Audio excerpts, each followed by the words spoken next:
So the Nintendo Switch 2 for the most part is a pretty straightforward upgrade from the Nintendo Switch. It basically has better graphics, but Nintendo did try out a few gimmicks like the mouse mode, and the magnetic Joy-Cons are pretty different from the Switch, but there is some info that is kinda hard to find or not obvious on Nintendo's website. So today, I have 5 things that you might not have known about the Nintendo Switch 2, from useful things to rather interesting things that Nintendo is doing with the Switch 2. But real quickly, if you enjoy this video, I would really appreciate if you would like and subscribe. Liking the video helps it get pushed out to more people, and subscribing will help you not miss out on my content. I have a Switch 2 pre-order, and I plan to unbox it and review it on this channel, and if you want to turn on post notifications, that will help you know when I post those videos. You're not going to want to miss them. So the first topic for today's video is kind of a controversial one, but I'm going to try not to give my opinion as much and just state the facts of it. So the game key cards are something that Nintendo posted about on their official website, and basically they said that you can tell that it's a game key card by seeing a little message on the bottom of the packaging, but they didn't give any context. And basically what a game key card is it downloads the software data from the internet to your console storage. The data is not on the game card like it usually is, like with Nintendo Switch game cards.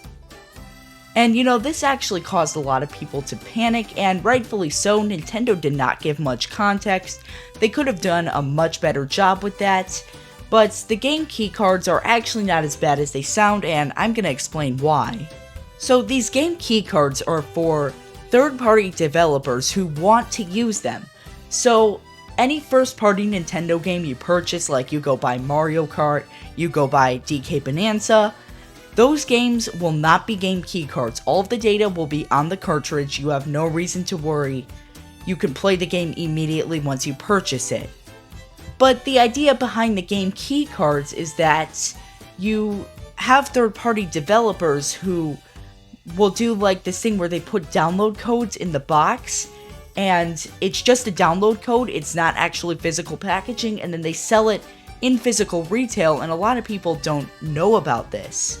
So these game key cards are basically Nintendo telling the third-party developers that, hey, we don't want you to put these full game downloads in the box. They're confusing. But you don't have to actually put the downloads in the box. You just have to put the game card, which is essentially the license that triggers a download from the internet. Now, I feel like this had good intentions, but the third-party developers are kind of forced to use this if they want to save money, because it's coming out that Nintendo is really only offering a 64GB game card, which is obviously very expensive for these developers. So they're opting for these game key cards, which are a lot cheaper for them. So if Nintendo had added lower storage sizes, maybe more of these devs would opt for the actual game cards. But I don't even think the game key cards are that bad. There are 2 reasons why I think that they might be a problem for some people.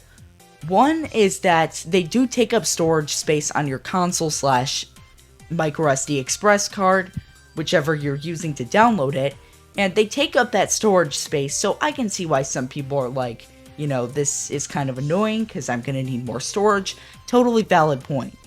And I think the other reason is that longevity purposes, if you have to download the game like 20 or 30 years from now and Nintendo's servers are down, I guess you can't download it, which that could be a problem in the future, but if you already have the game downloaded, you're pretty much in a good spot. It's really if you want to sell it years down the road. But these game cards still can be sold. They are still physical game cards that you need to have inserted in the console to play the game. So if I buy a game key card, I can use that as long as I have the card, but the actual download on the system will not work unless the game card's inserted, meaning that I can still sell the game or share it with a friend, because you need the game card to actually play the game. The download is not the full picture because the game card actually has the license key that activates this download. So to me, really the only valid point that somebody could have about this is either longevity, which is not really a problem right now, or the fact that this takes up storage, which I totally understand. Storage is kind of a problem, but when you look at these Switch 2 game file sizes, they're not really as big as, like, say, competitors like PlayStation or Xbox. You know, they're 20-30 gigabytes on average, which is fairly big, but when you look at the 256 gigs that are on the Switch 2, it's not as much of a problem for at least a little while, and then you'll have to buy a microSD Express card. But it's not as big of a deal as I think people are making it out to be. So our next topic is that the Nintendo Switch Online app is actually going to be getting an upgrade. And if you don't know about this, it's because Nintendo has hid it on their website. You basically have to scroll to the bottom of the Switch website, and there are a few quick topics that are about the Nintendo Switch 2, and one of those is the Nintendo Switch app, and it's really hard to find these links, but the Nintendo Switch app is basically an update for the Nintendo Switch Online app. So if you don't know what the Switch Online app does, it basically allows you to check on your friend's status, voice chat, which it's basically a phone call, but over an app. It's really kind of a pointless concept because it only works for certain games, but it was Nintendo's answer to voice chat. Now they've got GameChat, so voice chat's going to effectively be dead. But one of the major things about this app is it had game-specific services, and it was really weird because there were only a few games that supported it, but the games that did support it, it was actually kind of nice. So the only one that I've ever used is the Animal Crossing New Horizons Nook Link, and this basically allows you to collect points to get special items, or you can check on your island. There's even like a news page, and it's kind of a cool little concept. I'm not sure how many people used it, but it basically allows you to interact with the game on your phone. I think it also had a chat, like you can chat in New Horizons, but it made it easier to type messages to visitors to your island. So really cool concept. And I think they're updating this app mainly because the Zelda Notes DLC or Switch 2 edition is coming out for the Nintendo Switch 2. And this is going to really rely on that app because it's basically adding similar features to what I just said New Horizons did. It's adding where you can share your builds in Tears of the Kingdom, or you can also look at maps to help you get around Hyrule. There are a lot of little things that they're adding to this. But in addition to the rebranding of Switch Online to Nintendo Switch app, is they are also adding the ability to share screenshots to your phone. Now, this was something that was always on Nintendo Switch, or at least it's been on there for a while. I think it was added through an update at one point. But you had to basically add the Switch as your Wi-Fi network to receive the images. It was a really wonky setup, but Nintendo made it work, I guess. But now they're using this app to allow you to share your screenshots to the app and have them on your smartphone, rather than using this Wi-Fi setup so you can share your screenshots. And this is similar to what the PlayStation does, where you can basically send the screenshots of your game to the app and then open the app and save them to your phone. So Nintendo really didn't have to do this. It's kind of nice that they are, but nobody knows that it's going to be added to this new app or this new rebranding. So just something that I really noticed about the Switch 2 that I haven't heard anybody mention, but it's kind of a cool little update. Now moving on to the next topic, if you watched the Switch 2 Direct, you probably saw the update for the new Pro Controller. I think that it's meant to be more comfortable, like the sticks are going to be more comfortable, and there's going to be a headphone jack, but they're also adding GL and GR buttons on the back, and these are customizable buttons. So it's really nice that they're adding those, but they're also adding those new buttons to the Joy-Con charging grip. Now, emphasis on charging grip. The dummy grip that comes in the box won't have these, but there's a charging grip that's sold separately that will have these buttons. So if you were really looking forward to these buttons and don't want to pay $85 for the new Pro Controller, you can buy the charging grip for $40, and you can charge the Joy-Cons while you are playing in TV mode and you don't have them attached to the actual system. And you can also use the GL and GR buttons. And this is another thing that Nintendo didn't really talk about, but they showed it off in the new Nintendo Today app, where they've actually been releasing a lot of Switch 2 footage there exclusively. I'd highly recommend downloading it on the App Store. It's really been helpful for me to make this video. I'll probably be playing some of the footage that I found there in this video, but yeah, this is kind of interesting that they're doing that to the charging grip and then they don't even mention it. And our next topic here is that the Switch 2 is completely redesigned from the Switch, and you may be wondering, why the heck does that matter? Well, two reasons. One, Joy-Con drift. It's notorious, a lot of people have had it, personally I've never had it, but Nintendo has been offering free repairs for a long time, but it's not a perfect solution because those repairs take time, and if you own a special edition Switch like I do, rumor has it that you could send in special edition Joy-Cons and not get special edition Joy-Cons back. They might not actually be repairing them, they're just sending back Joy-Cons that do function, so it's not an ideal solution, but I feel like Nintendo would be thinking about this because Joy-Con drift has been a problem for a long time, and Nintendo's been offering free repairs for a long time. That has to have cost them a lot of money.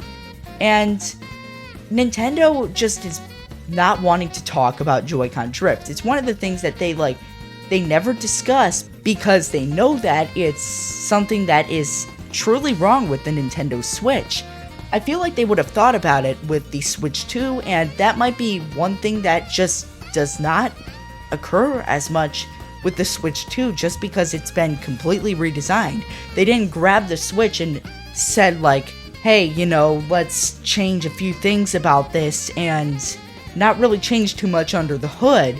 No, they completely redesigned it. Obviously it's inspired by the Switch, but like you've got the magnetic Joy-Cons. They look like the Joy-Cons kinda, but they function completely different. They gotta change a lot of things dramatically inside of the system. And that might be one thing that the Joy-Cons just do better, is they don't drift. We'll have to try it out. Something that might take a while, but people will definitely talk about it if it's an issue. So the other reason why the Switch 2 having different hardware is that the backwards compatibility system is a bit different. So traditionally Nintendo sticks hardware from their old consoles into the new ones so that they can get the old games running perfectly on the new system. It's a hardware level and it's not really using emulation, but Nintendo completely redesigned the Switch 2, and Nintendo discussed this on the Ask the Developer article on the Nintendo Switch 2 website. Basically, the developers say they kind of are using emulation, but it manipulates the hardware at a closer level, so it's kind of confusing, but why this really matters is that not all games will work properly, but they are actively trying to get all of the games running on Switch 2, so they kind of have to test and then change a few things about the games to get them running correctly on Switch 2. Now, most games that you're going to come across, especially if they're first party, they're going to work just fine, because Nintendo did design those for Switch 1, and obviously they get priority. They're going to make sure they work on Switch 2, and there are much fewer of them. But third-party titles are a little less likely to work on Switch 2, at least as of right now. So my last topic of things that you might not know about the Switch 2 is that GameChat requires phone number verification, and you can actually report people for doing something offensive. I don't know if this is just Nintendo wanting to moderate their user base, or what this is, because you have to actually have friended that person to use GameChat, so you can't just call up a random stranger you have to have friended them on Nintendo Switch. Maybe it's because some people friend random people, but I guess it's just Nintendo being Nintendo. This is kind of a little confusing to me why you would need this. But I think Nintendo really likes to moderate their users and make sure they're not saying anything offensive. This was completely expected in my opinion. I'm actually surprised they didn't mention this. I mean, they're setting up parental controls so that you can very specifically control how your child interacts on GameChat, which I think is great. You know, Nintendo is really good for doing that because parents should be able to moderate their children more easily, but it's a little confusing why they're adding a report button when you're just chatting with friends. I don't know. But anyway guys, those are 5 things you might not know about the Nintendo Switch 2. Do you think that the game keycards are really a bad thing, or are you really bothered by them? Let me know down in the comments, and I would really appreciate, again, if you would like this video and subscribe. I will be unboxing and reviewing a Nintendo Switch 2. Unboxing will be coming out on launch day, and review should follow shortly after. But anyway, thank you so much for watching, and have a great day.